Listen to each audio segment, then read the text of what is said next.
Hey guys, hopefully you are doing well, and I'm using same Jupyter notebook, right? So we had the encapsulation, so we're gonna talk about the second pillar, that is the inheritance, right? So what is the inheritance mean? So the word inheritance mean like of course you're passing a wealth from father to son, right? Similarly, inheritance is like is one of the fundamental pillar of the object-oriented programming. That is OOPS, right? We're doing with the OOPS. So that allow new classes, subclasses to inherit properties and behavior from existing classes, right? We call it superclasses.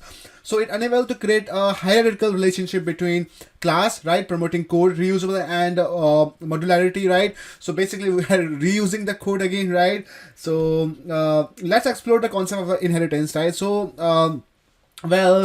what is the benefit of inheritance? First, I would like to tell, right? So basically, code reusability, right? So basically, inheritance allow common attributes and behavior to be defined in a superclass, right? And using like reusing multiple subclasses, right? So basically, I will show you in a code, right, with some example. It promote efficient, efficient and modular code developing by avoiding duplicates. There's no duplicate because of this, right? So what is modularity, right? The second is modularity. So basically inheritance provide a way to structure code hierarchy, right? So let's say organizing relations class based on the relationship, it enhance code organizations and maintenance, right?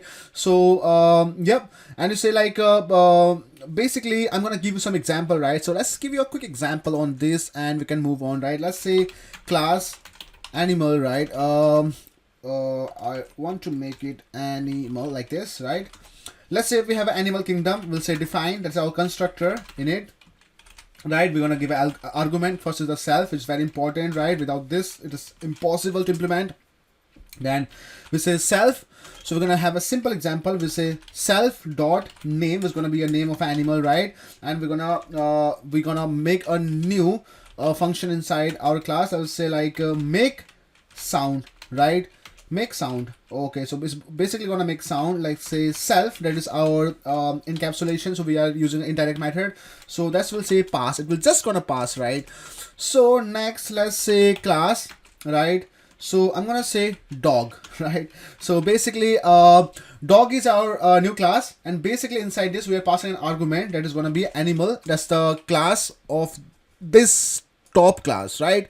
So basically we are doing an inheritance, right? So we're passing I'm like, you hopefully remember, like inheritance is basically that's allowed a new class, right? Subclass, basically you can see the subclass over here, and to inherit the properties, right? So basically the same properties over here we are inheriting from the animal, right? So dog, basically how we're going to define the dog over here is like dog, let's say def, right? So make sound, we're gonna use the same thing, make sound. Oops, I have a this self-printing, you know, that's is wrong. There we go. So we'll say return, right? So basically we're gonna use same properties, right? Def make sound, right? So animal, this is the animal, right? So now we're gonna say woof, right? So that's the easiest part. We say woof, and there we go. We're gonna run this. So I'm gonna call this, right? Before doing anything, I'm gonna call this, right? So dog equal to dog, and I'll say I will name the dog like my dog. I'm like used to name Simi, right? She was a beautiful dog, right? And well, she's not anymore, so I'm really sad for that. Right, so I'm gonna run this, right? So if I call this object, now you can see over here, right, main dot dog, right? And you can see over here, so that's an object. Well, now I want to know like how this makes sound, right? So let's say make sound, right? I'm gonna open and close this. Now you can say woof, right? So basically that is how the dog makes sound, right? So similarly, if I want to make something else, let's say class, right? I'm gonna use an inheritance property. Let's say cat, right? And let's say animal, right? So animal, and let's say def, right? And let's say make sound. We're gonna use same topic, but we're gonna make a return something else, right? So we say return, so meow. Okay, so now I have to define an object. Well, I will say cat equal to, that's our class cat. Then I will name her like Persian cat, right? One of my friends used to have a Persian cat in Mumbai. Let's say Hurera. I don't know how to spell that. I say Hurera, right? Randomly, right? So yeah. So I'm gonna call the cat. Now you can see over here the object has been created, right? So let's say cat dot make sound. I'm gonna open and close parentheses. Now you can say that's a meow, right? Hopefully you guys find it easy, right? And let's move on, right? Let's move on to the new topic, right? So I'm gonna put more block over here. So I'm gonna use the same notebook, right? So polymorphism, right? So this is our another pillar of object-oriented programming. So it is one of the key principle in OPS that allow object in different classes to be treated, right, as an object of a common subclass. So it's enable the ability to use a single interface to represent, interact with different type of object. So it's gonna be very fun. Let's say polymorphism promote code flexibility, right? I'm like extensibility and code reuse, right? So we're reusing the code. So benefit is like code flexibility, which allow to write generic code that can handle object in different type of providing flexible and adaptability, right? So same with the code extensibility. We can add without changing the existing code, and as long as they are conform to the common interface or inherit from the common superclasses. And same with the code reusability, we're gonna reuse the code, right? So basically class will be treated as a uniformly and reduce duplicate, and it enhance the modularity, right? So how we gonna achieve that, right? So I'm gonna use the same mathematical example. So basically we're gonna play with the shape, right? I will say class, right? I will say shape. Yes, we have a shape over here, right? And I will say define. We're gonna define a function, right? Let's say we'll calculate area, right? Let's say area, right? Area, and we're gonna use a self, right? And basically we're gonna pass that, right? So we're gonna declare this, and after this, what we're gonna do now? Are gonna be have a different method. So let's say rectangle, right? Rectangle, right? And we're gonna inherit that. So we're gonna pass that the above class, right? So let's say def, we're gonna use a constructor, and basically we're gonna use a self. Then we have width for the rectangle, and we have height, right? So after that we need to declare those parameter like self width, right, equal to width, right? And let's say self dot height, right, equal to height. Okay, so that's super easy. In it. So let's say def, let's say area, right?